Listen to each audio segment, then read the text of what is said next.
happened, but let me go back and get the regression line back on there. This is what happens when I talk about Fed policy, right? When I said I wasn't going to, the whole damn thing just falls apart. But again, you could argue that even without Fed policy, you could look at this chart and say, all right, you had a bear market and a bear market, and then an uptrend while ETH Bitcoin was going down, okay? So bear market and then a bull market by ETH USD while ETH Bitcoin was dropping. Same thing here, right? A bear market and then a bull market by ETH USD while ETH Bitcoin was dropping. Now we know the reason it was dropping is because this light blue line was going down. That's quantitative tightening, okay? But again, I'm arguing you don't need to know that to understand this market. All you have to do is look at it like this. ETH USD was in an uptrend. Back over here, while ETH Bitcoin was going down. ETH USD has been an uptrend over here, while ETH Bitcoin has been going down. When did ETH Bitcoin bottom last cycle? Linked together. Did it bottom while ETH USD was holding support? No. It bottomed right after ETH USD lost support. I'm not suggesting the Fed cares about Ethereum. What I'm suggesting is that Ethereum is a reflection of the overall health of how things are going in the economy, right? The more liquidity there is, the longer alts can hold up against Bitcoin. As that dries up and as resources become less plentiful, these assets start to then bleed out, right? They give up support because the economy in some ways is starting to falter. That doesn't mean recession necessarily, but it just means that, maybe things are slowing down. Maybe there's a reason for a larger correction.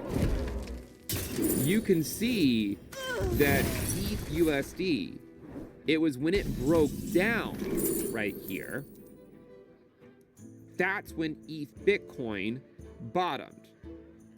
ETH Bitcoin bottomed, arguably, because the Fed pivoted from quantitative tightening to quantitative easing. But what I'm suggesting is that you didn't even need to know that to know when ETH Bitcoin bottomed. All you had to know was, as long as things were okay in the market and it was trending up, ETH Bitcoin wasn't bottoming because there wasn't a reason to sufficiently change monetary policy, right? You could just look at the chart. Higher low, higher low, higher low, higher low. What's wrong? Why does the Fed need to do anything? Everything's okay. It loses support. ETH Bitcoin finds its low. The Fed pivots. ETH Bitcoin double bottoms as ETH USD goes down. We're going to ignore the pandemic. Okay, so let's just pretend like that doesn't exist. I've said before, I don't need 1,000 comments about people saying, well, you're talking about something like that. Again, it does help the algorithm. So if you want to write that in the comments, I'm not going to say anything, but we're ignoring that. Block number 802. We're ignoring that. Welcome to the collection. We're just saying, look, ETH Bitcoin bottomed after ETH USD lost support. And now we're looking over here at the same thing and saying, is that going to happen again? So here's the interesting thing about this, okay? This could go one of two ways. The only way for ETH USD to drop any further is for Bitcoin to drop. Technically speaking, and as we've said before, being technically correct is the best way to be correct. Technically speaking, ETH has already gone to its lower logarithmic regression trend line, right? So it's happened. So the answer to the video is yes, it has. The real question is, does it go further into its house than, say, just poking out of the chimney, right? Does it get a warmer welcome, or is that all we get? Now, in this case, it's going to depend on how you view the market and which one you put more relevance into. And even that, you could argue there's some nuances to it. We have two cycles to look at, and they both tell a slightly different story, but you can find similarities in both of them. The first thing I will mention is that this triple top up here is very similar to what happened in 2016. Okay? Very, very similar. The last top that ETH had, the last top, was the final top before sort of the final drop that led to the new all-time highs, right? So you had several times where ETH tried to break out and it couldn't. It then finally went down and then broke out. So it was that you only had 3 tops there. So what I'm suggesting, and I know this might be a little bit crazy, what I'm suggesting is that the next time ETH goes back up to 4K, it'll likely break through it. The question is, when does that happen? That's the question. Now, in 2016, when ETH USD got that final drop, you can look at it one of 2 ways. You could say it just had to go below the prior lows. And that makes sense. If you think about it, if the market can't break out, then it has to go lower a lot of times than it has before, right? If it spends a lot of time trying to break out and it can't, it means that you don't have enough buyers that believe this is it. When it goes to a new low, then it allows more buyers to get in to then allow it to press higher. Okay? So the longer you spend up here not breaking out, it just means you got to go to a new low. And then the market can go up. Not a new, say, market cycle low, but just a new recent low. And that's what it took. You had a big move up, and then this consolidation phase.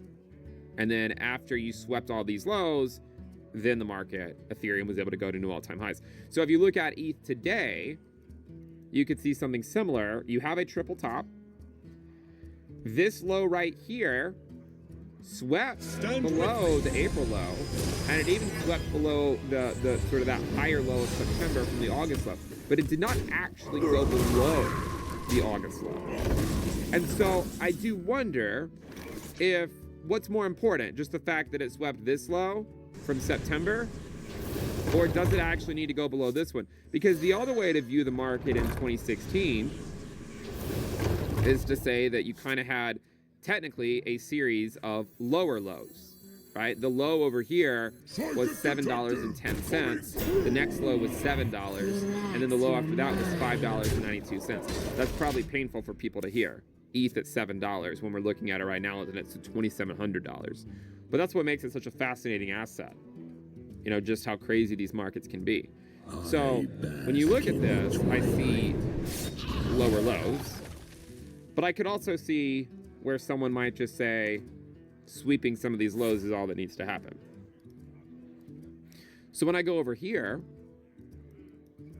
I could look at it like, all right, well, if it just had to sweep the low from April, it already did that. If it just had to sweep the low from September, well, hell, it did that too. It did not sweep the August low. And if you have to look at it from a lower low perspective, right? Even if you exclude the wicks and you just look at say, the candle bodies, then you could still argue you could get another capitulation even further down into the regression band if you actually have to get another lower low, right? So that's one way to look at it. Through the lens of 2019, and we're going to come back to that in a minute because there's some other similarities too. Through the lens of 2019, there was a higher low structure that was in place. I wonder. And once it came back down here, ETH got squeezed between that support line and its own bull market support band, right? That's ultimately what ETH got squeezed between. I'm trying. I thought I loaded up the bull market support band. It doesn't look like it's actually come on there just yet, but hopefully it pops up soon. Let me add it back again and see if we can get it to show up on there. Okay, there it is. So let me get rid of this one. So there you have it, right? It was right there. And then ETH was trying to hold support on a higher low, but it was also getting rejected by the bull market support band for about a month, right there.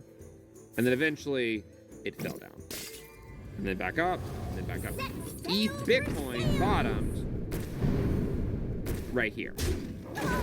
After the initial drop from that structure was reached, right? So you had the higher low structure, and as it broke down, when it bottomed, when it had its first bottom after breaking down, that is exactly when ETH Bitcoin bottomed. You see that right here? You can line it up. That first green candle after breaking down, that's where ETH Bitcoin bottomed. So ETH USD continued to go down. Why did ETH USD continue to go down? Because ETH Bitcoin had already bottomed. Well, the reason was because Bitcoin was going down. You can reach a phase in the market where alt Bitcoin pairs go up while Bitcoin USD is going down. So alt USD pairs are going down, but because they're not going down as much as Bitcoin, alt Bitcoin pairs go up. Actually, the exact same thing happened with alt Bitcoin pairs last cycle, right? If you look at alt Bitcoin pairs, they bottomed in September of 2019. But if you overlay total 3 onto that chart, you'll notice that alts, even though alt Bitcoin pairs bottomed here, alt USD pairs still went down for a few more months. Why? Because Bitcoin was going down, right? It was because Bitcoin went down. And if Bitcoin goes down, it takes the whole market with it. Just like when Bitcoin went up in 2023 and 2024, it lifted ETH with it. But ETH Bitcoin bled, right? So if Bitcoin were to go down after quantitative tightening is over, you could see ETH Bitcoin go up, but ETH USD could still struggle because Bitcoin would be going down at that point if it were to play out like last cycle. So that's another consideration to make as well. So, you know, going back to this idea, and going back to this idea of, get rid of all this stuff. You have won this day. Of what happens next, right? You know, one of the things I would say is that there always exists a scenario where this is all you get, right? There exists a scenario where that's all you get, and you just have to be happy with that. I mean, hell, ETH Bitcoin went to 0.023. Imagine